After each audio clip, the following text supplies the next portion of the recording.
Hi friends அனைவருக்கும் என்னோடய இனிய வணக்கங்கள். ஃப்ரெண்ட்ஸ் எல்லோரும் நல்லா இருக்கீங்களா? இன்றைக்கான வீடியோ என்னென்னா, 2 வயசு உள்ள குழந்தைங்களுக்கு 2 வயசு மேல் உள்ள குழந்தைங்களுக்கு கீரை சேர்த்துக்கிட்டோம்னா அதனால் அந்த குழந்தைங்களுக்கு என்ன பயன்கிறத பற்றி நான் வீடியோ தான் இன்றைக்கான வீடியோ. சரிங்களா? அதாவது எப்படின்னா, நிறைய குழந்தைங்க கீரை அதிகம் சாப்பிட மாட்டாங்க. கீரை காய் இதெல்லாம் நிறைய குழந்தைங்க ஒதுக்கிடுவாங்க. அது எப்படின்னா, 1 வயசுலேருந்து 1.25 வயசு வரைக்கும் என்ன பண்ணியிருப்பாங்க, குழந்தைங்களுக்கு பருப்பு சாதம், இந்த தயிர் வெண்ணெய் இந்த மாதிரி தான் நீங்கள் உங்கள் குழந்தைங்களுக்கு ஊட்டியிருப்பீங்க. அதுக்கப்புறம் இன்னும் வளர வளர வளர நாம் கீரையெல்லாம் அந்த குழந்தைங்களுக்கு சேர்த்துக்கணும். சரிங்களா? கீரை எப்படி, அதாவது எப்படின்னு 2 வயசு முடிஞ்ச குழந்தைங்களுக்கு சாப்பாட்டில் எப்படி கீரையை சேர்த்துக்கணுங்கிற முறையை நான் உங்களுக்கு சொல்கிறேன். சரிங்களா? ஃபஸ்ட்டு கீரை சாப்பிட்ற குழந்தைங்க, ஒரு குழந்தைக்கு கீரை சாப்பிட பழக்கணும்னா எப்படின்னா, இந்த தண்டுக்கீரை இருக்குது பாருங்கள், தண்டுக்கீரையை வாங்கிட்டு பொடுசாக கட் பண்ணி, ரொம்ப குட்டி குட்டியாக கட் பண்ணி, அதில் பருப்பு, ஒரு தக்காளி பழம், ஒரு மிளகாய் போட்டு நல்லா பருப்போடு வேக வச்சு நல்லா மசிச்சு, லைட்டாக எண்ணெய் ஊற்றி லைட்டாக தாளித்து சாப்பாட்டோட கலந்து அந்த குழந்தைக்கு கொடுக்கணும்.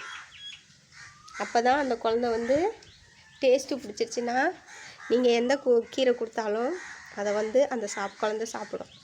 அது எப்படின்னா, கீரையை நல்லா மை மாதிரி வேக வச்சிடணும். அதை விட்டுட்டு திப்பி திப்பியாக பண்ணினீங்கன்னா அந்த குழந்தைக்கு, கீரை சாப்பிட்ற குழந்தைக்கு வாயில் போய் இடையில எங்கேயும் மாட்டுச்சுன்னா அந்த கீரை சாப்பிட்ற குழந்தை கீரையும் சாப்பிடாது. சரிங்களா? ஃபஸ்ட்டு இவ்வளோ நாள் நீங்கள் கீரை ஊட்டியிருக்கீங்களா என்னங்கிறது எனக்கு தெரியாது. ஆனால் இதுக்கு மேல் நீங்கள் கீரை உங்கள் குழந்தைங்களுக்கு ஊட்டுற முறை தான் நான் சொன்ன இந்த முறை. இந்த மாதிரி தான் நீங்கள் குழந்தைங்களுக்கு கீரையெல்லாம் சேர்க்கணும். அதே மாதிரி முருங்கைக்கீரையும் சரி, முருங்கைக்கீரையை நம்ம சுண்டி சாப்பிட்ற மாதிரி அந்த குழந்தைக்கு பருக்கக்கூடாது. அது எப்படின்னா, முருங்கைக்கீரையை நல்லா உருவிக்கோங்க, அலசிட்டு உருவிக்கோங்க. உருவிட்டு அதில் ஒரு தக்காளி, ஒரு 2-3 சின்ன வெங்காயம் போட்டு எண்ணெய் ஊற்றி, கடுகு போடாதீங்க, லைட்டாக ஜீரகம் போட்டு தக்காளி வெங்காயத்தை நல்லா வணக்கி விட்ருங்க. அதில் லைட்டாக மஞ்சத்தூள் ஆட் பண்ணிக்கணும். ஆட் பண்ணிவிட்டு அதில் 1 டம்ளர் தண்ணி ஊற்றுங்க. 1 டம்ளர் தண்ணி ஊற்றிட்டு நல்லா கொதிக்க விடுங்க. கொதிக்க விட்டுட்டு உப்பு குழந்த குடிக்கிற அளவுக்கு மீடியமாக போடணும். உப்பள்ளி கொட்டிடக்கூடாது. அதாவது எப்படின்னா, குழந்த குடிக்கிறப்ப அதோடய டேஸ்ட்டு பிடிச்சிருக்கணும். அடுத்த டைமு எனக்கு இதே மாதிரி செஞ்சு கொடுங்கம்மா அப்படின்னு சொல்லி கேட்டு வாங்கி குடிக்கிற அளவுக்கு நம்ம டேஸ்ட்டாக பண்ணி கொடுக்கணும். சரிங்களா? அது சொன்ன மாதிரி 1 டம்ளர் தண்ணி எடுத்துக்கோங்க. முக்கால் டம்ளர் வர மாதிரி நல்லா கொதிக்க விட்டுக்கணும். அதில் லைட்டாக மிளகுத்தூள் லைட்டாக ஆட் பண்ணிக்கணும். சரிங்களா? காரம்லாம் போடக்கூடாது. மிளகுத்தூள் ஆட் பண்ணிவிட்டு நல்லா 1 டம்ளர் தண்ணியை முக்கால் டம்ளர் வர மாதிரி வச்சு வடிகட்டி அதுக்கு கொடுக்கணும். இந்தாம்மா ஜூஸு அப்படின்னு சொன்னிங்கன்னா குடிச்சிரும். சரிங்களா? அடுத்து என்ன பண்ணுறீங்க, அதை வடிகட்டி கொடுக்கணும். அடுத்து என்ன பண்ணுறீங்க, அதில் அந்த கீரையெல்லாம் இருக்கும், லைட்டாக நீங்கள் எடுத்து கொஞ்சம் அந்த குழந்த வாயில் வைங்க. முருங்கைக்கீரையை சாப்பிட்டுச்சுன்னா கொடுங்க, சாப்பிடட்டும். இல்லைன்னா அதை ஒதுக்கிடுங்க. கீரை ஃபஸ்ட்டு டைமு ஒரு குழந்தைக்கு கீரை கொடுக்கணும்னா நான் சொன்ன இந்த முறையில் தான் குழந்தைக்கு கீரை கொடுக்கணும். ஏன்னா கீரை 2 வயசு முடிஞ்சிட்டாவே குழந்தைக்கு கம்பல்சரி கீரை சேர்க்கணும். அப்போ தான் அந்த குழந்தைக்கு மூளை வளர்ச்சி, அடுத்து இதய வளர்ச்சி, அடுத்தது கண் வளர்ச்சி, கண் நல்லா தெரியறதுக்கு மெயின் கீரை வேணும். அதனால் கீரை கண்டிப்பாக சேர்க்கணும். நீங்கள் எந்த கீரை செஞ்சாலும் சரி, நல்லா வேக வச்சு பொடிசாக கட் பண்ணி நல்லா வேக வச்சு தான் கொடுக்கணும்.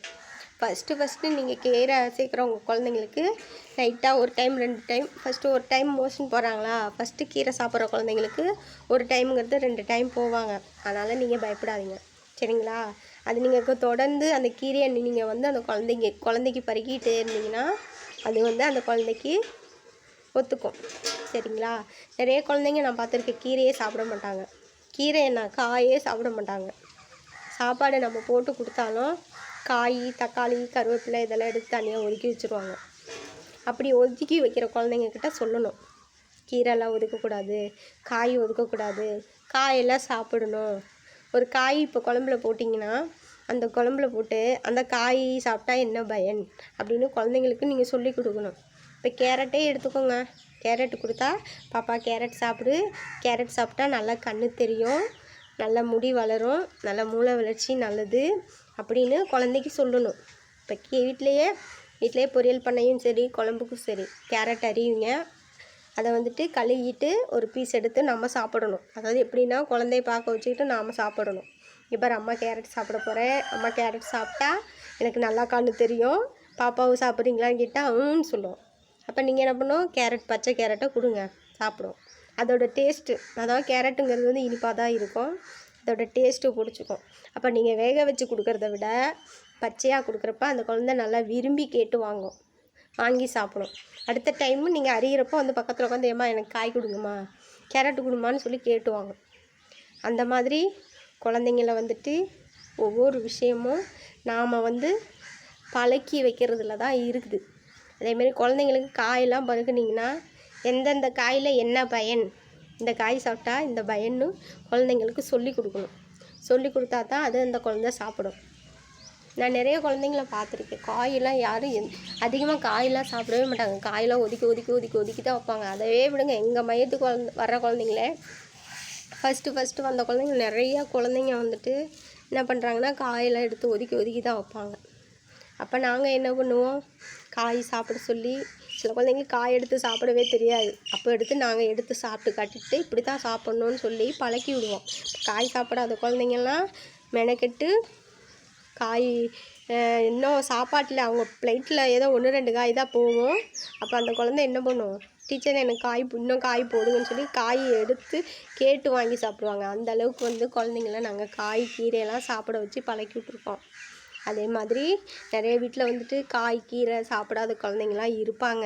அப்படி இருக்கவங்க வீட்டுக்கு வந்து நிறைய பேர்த்துக்கு குழந்தைங்கள வந்து இந்த மாதிரி சாப்பிட வைக்கணும், சாப்பிடாத பொருளை இந்த மாதிரி சொல்லி சாப்பிட வைக்கணும் அப்படின்னு நிறைய பேர்த்துக்கு தெரியாது. இருந்தாலும் அந்த மாதிரி குழந்தைங்க நிறைய வீட்டில் இருக்காங்க. அப்படி உங்கள் ஃப்ரெண்ட்ஸ் வீட்டிலலாம் நிறைய வீட்டில் குழந்தை இல்லாத வீடு எந்த வீடுமே கிடையாது. இருந்தாலும் அந்த மாதிரி இருக்கிற வீட்டுக்கு என்னோடய வீடியோ வந்துட்டு ஷேர் பண்ணுங்கள். ஷேர் பண்ணி குழந்தைங்க சம்மந்தமான வீடியோ தான் நான் ஒவ்வொரு டைமும் சொல்லிகிட்ருக்கேன், போட்டுட்ருக்கேன். நிறைய வீட்டில் குழந்தைங்கனால நிறைய குழந்தைங்க வந்து சாப்பாடெலாம் வந்து அவாய்ட் பண்ணுற குழந்தைங்க நிறைய குழந்தைங்க இருக்காங்க. அப்படி அந்த மாதிரி குழந்தைங்களாம் இருந்தாங்கன்னா என்னோடய வீடியோ வந்துட்டு அவங்களுக்கெல்லாம் ஷேர் பண்ணி விடுங்க. ஷேர் பண்ணிவிட்டு என்னோடய வீடியோ ஃபாலோ பண்ண சொல்லுங்கள். அடுத்து கமெண்ட் பண்ண சொல்லுங்கள். அவங்களுக்கு வந்துட்டு எதுவும் டவுட்டெல்லாம் இருந்துச்சுன்னா எனக்கு கமெண்டில் சொல்லுங்கள். அதுக்கான சொல்யூஷன் நான் வந்துட்டு உங்களுக்கு ரீப்ளை பண்ணுறேன். அடுத்தது மெயினாக குழந்தைங்களுக்கு வந்து கீரையெல்லாம் சேருங்க. இந்த கீரை சாப்பிட்டா இந்த ஒரு கீரை இப்போ நீங்கள் கொடுக்குறீங்கன்னா அந்த கீரை சாப்பிட்டா அதனால் என்ன பயன் அப்படின்னு வந்து ஒரு குழந்தைக்கு சொல்லி கொடுக்கணும். நம்ம சொன்னால் தான் அந்த குழந்தைக்கு தெரியும், சரிங்களா? கீரை சாப்பிட்டா முடி வளரும், கீரை சாப்பிட்டா கண் தெரியும், இது காய் சாப்பிட்டா கேரட் சாப்பிட்டா கண் தெரியும், அடுத்தது பீட்ரூட் சாப்பிட்டா ரத்தம் ஊறும் அப்படின்னு ஒவ்வொரு காயோட பயனையும் குழந்தைக்கு சொல்லி கொடுக்கணும். அப்போ தான் அந்த குழந்தை சாப்பிடும், சரிங்களா? அதனால் என்னோடய வீடியோ பாருங்கள். என்னோடய வீடியோ பார்த்துட்டு உங்கள் ஃப்ரெண்ட்ஸ்லாம் இருந்தாங்கன்னா அவங்களுக்கு ஷேர் பண்ணி விடுங்க. அடுத்தது உங்கள் குழந்தைங்க முக்கால்வாசி பேர் ஃபேமிலியில் இருக்கவங்க தான் அதிகம் வீடியோ பார்ப்பீங்க. என்னோடய வீடியோ பார்த்துட்டு அவங்களுக்கு ஷேர் பண்ணி விட சொல்லுங்கள். நான் அது சொல்கிறதுல உங்களுக்கு எதுவும் டவுட் இருந்துச்சுன்னா அதை வந்து கமெண்டில் சொல்லுங்கள், நான் அதை வந்து உங்களுக்கு ரீப்ளை பண்ணுறேன். அடுத்தது என்னோடய வீடியோவுக்கு சப்ஸ்கிரைப் பண்ணுங்கள், ஷேர் பண்ணுங்கள். தேங்க்யூ.